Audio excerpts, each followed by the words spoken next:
Un jour, il y a des années déjà, j'étais tout jeune moine, on a reçu la visite de notre abbé général de l'époque. J'étais novice, et puis c'était donc l'abbé général qui vient nous visiter, et il est d'origine autrichienne, de nationalité autrichienne. Don Sigurd Klanner était un homme grand, physiquement, spirituellement et psychiquement. Donc c'était une personnalité imposante, à tout niveau. On avait énormément de respect pour lui à l'intérieur de l'ordre, et il y avait quand même beaucoup d'influence à l'extérieur de l'ordre aussi. Quand je l'ai connu, il était à la fin de son mandat, il était déjà âgé, à l'époque où il était encore abbé général à vie. À la fin de son mandat, il vient nous visiter. Il vient visiter la communauté. Et, tout à fait par hasard, un matin, avant l'office de l'Aude, on s'est retrouvés tous les deux tout seuls dans l'église abbatiale. Lui était dans la stalle de l'abbé, moi j'étais dans la stalle du petit novice en bas. On avait 5 ou 6 pieds de distance entre nous. Et on faisait tous les deux un temps de prière personnel avant de commencer la célébration liturgique de l'Aude. Et il était âgé, je l'ai dit tantôt, il était dur d'oreille. Et quand on est dur d'oreille, on marmonne tout fort, on ne s'entend pas soi-même et on pense que personne ne nous entend. Donc on marmonne tout fort sans s'en rendre compte et tout le monde nous entend, mais on ne s'en rend pas compte.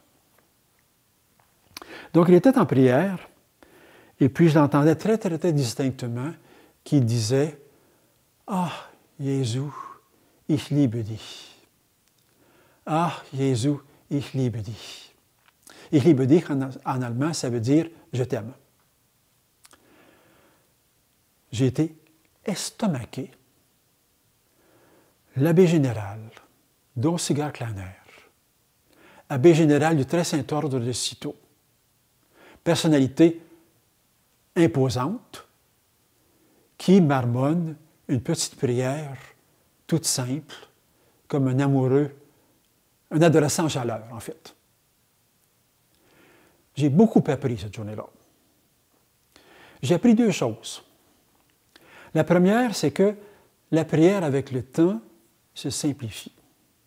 C'est un grand spirituel qui avait une vie de prière intense. Et là, j'apprends que cet homme-là a une prière extrêmement simple. Répétition d'un petit mot, d'une petite formule. « Seigneur Jésus, je t'aime. » Avec un grand respirant. « Ah, Jésus, je t'aime. » Donc, la prière se simplifie. On a tellement tendance à penser que les grands mystiques ont des formules extraordinaires, puis bon. Non, c'est très simple. Deuxième chose que j'ai apprise, c'est que la prière devient affective, chaleureuse. C'était un homme, un grand intellectuel, un grand penseur. Mais dans sa prière, il était tout simple, tout dépouillé et tout amoureux. Cette espèce de chaleur affective, de tendresse pour Jésus qui manifestait, qui m'a beaucoup, beaucoup impressionné. J'ai beaucoup appris cette journée-là, plus que dans beaucoup d'autres discours. Juste de voir cet homme-là prier de façon si simple, si chaleureuse, a été pour nous une leçon extraordinaire de prière.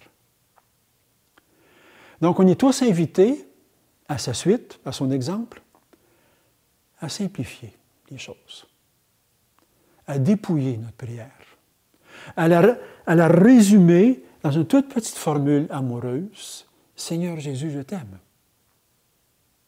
Père, je m'abandonne à toi. Père, je suis ton enfant. » Peu importe laquelle. Mais qu'elle soit chaleureuse, qu'on la vive intensément, qu'on la ressente à l'intérieur de soi, que vraiment la prière est une relation d'intimité particulière avec le Seigneur. Et je l'exprime de façon chaleureuse et affective.